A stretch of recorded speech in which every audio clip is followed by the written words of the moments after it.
Watching that video tonight and seeing myself as I ran and biked across America on the screen makes me think back to the first mountain I had to climb.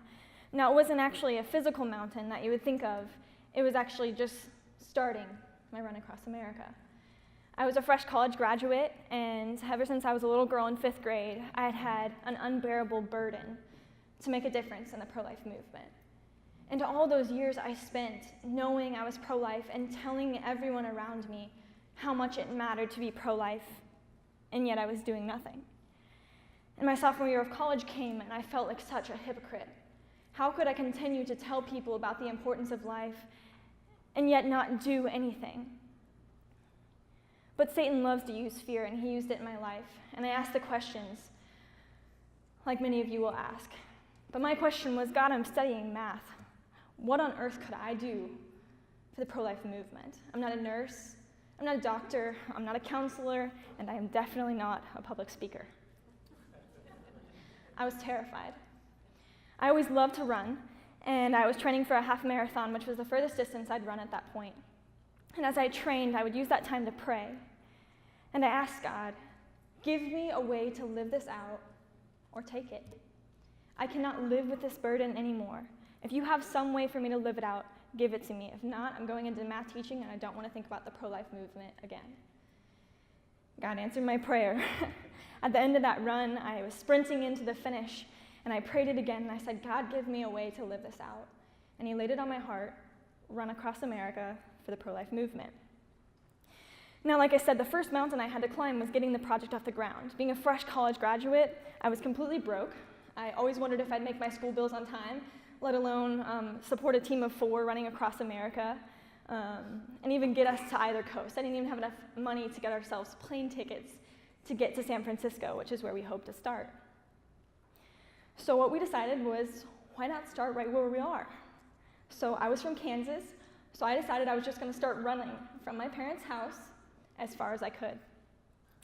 And I did. I started running from my parents' house about 10 miles or 15 miles, and then they'd come and pick me up after my run, and I'd come home.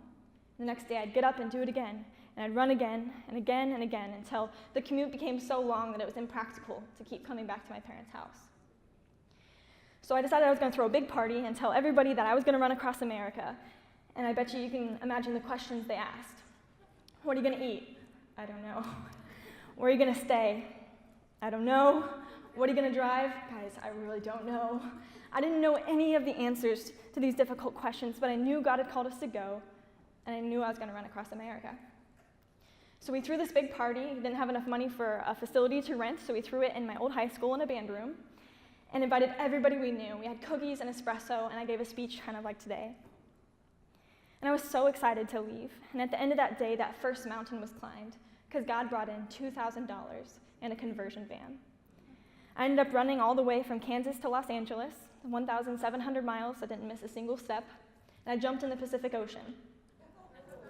It was amazing. But one of the hardest mountains to climb during that was actually Monarch Pass.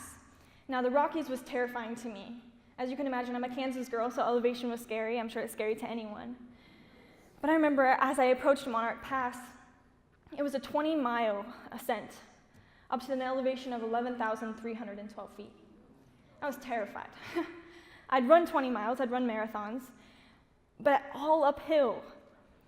But I remember my little brother who was in the video, he put his hands on my shoulders and he prayed over me. And he said, Anna, you can do this. You can make this run. And I remember as I ran up those winding switchbacks, step after step turned into mile after mile, and the rain began to fall, and the sleet began to fall, and the snow began to fall. My lungs burned, and my legs burned, and hour after hour I kept pushing up that mountain. And finally, I summited Monarch Pass. And I remember as I looked back over my shoulder, I saw this rainbow in the distance. And biblically, the rainbow is God's promise, God's faithfulness to us, no matter where we go. God is faithful, and I remembered and knew in that moment that God had not only been faithful to get me to the Rocky Mountains, but to help me over the Rocky Mountains. Yet another mountain I had to climb. Now, I told you the exciting part of the launch. I got a conversion van, right? But I didn't tell you the part about the fact that it was from 1989. It was ancient. So I crossed Kansas, I crossed Colorado, and I hit the state of Utah, a state, honestly, I'd never thought about in my entire life. but I had to run across. When we hit Utah, our van decided it didn't like it at all, probably as little as I did. It broke down 5 times in one state.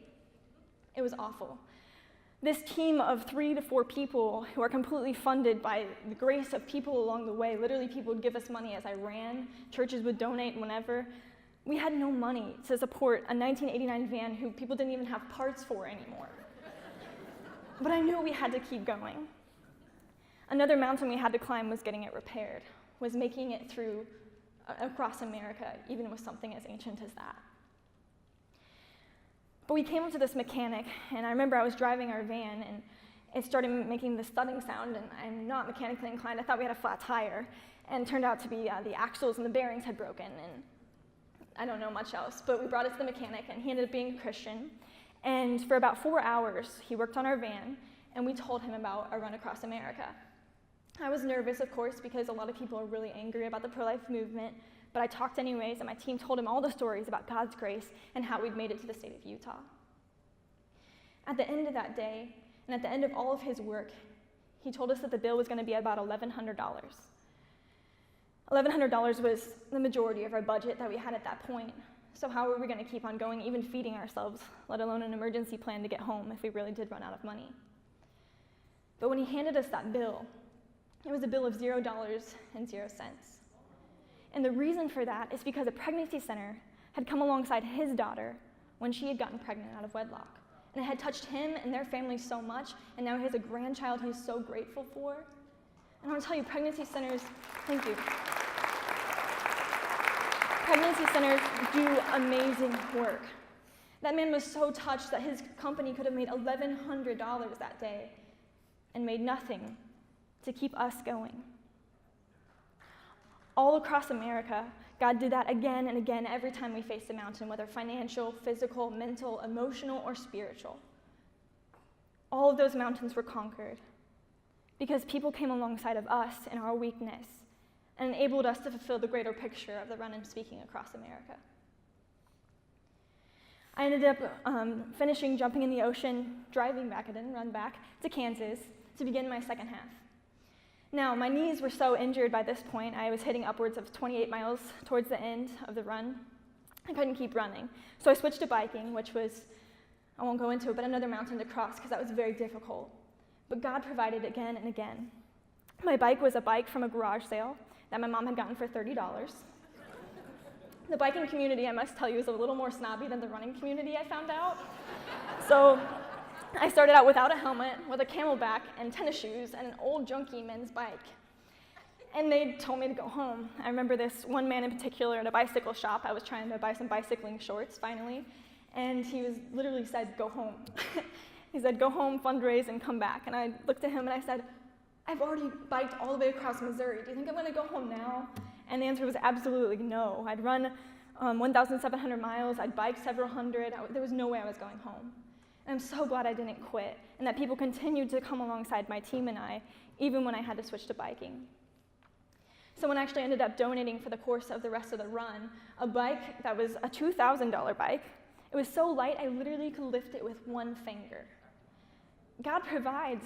One of his main ways of providing is by people coming alongside of someone else and helping them complete their journey. My journey, I can tell you today, was completely impossible when we left. But people continually came alongside of us and enabled us to fulfill the greater picture of speaking engagements, educating and activating people into the pro-life movement. Those 60 churches never would have heard the pro-life message had those people not came and assisted us.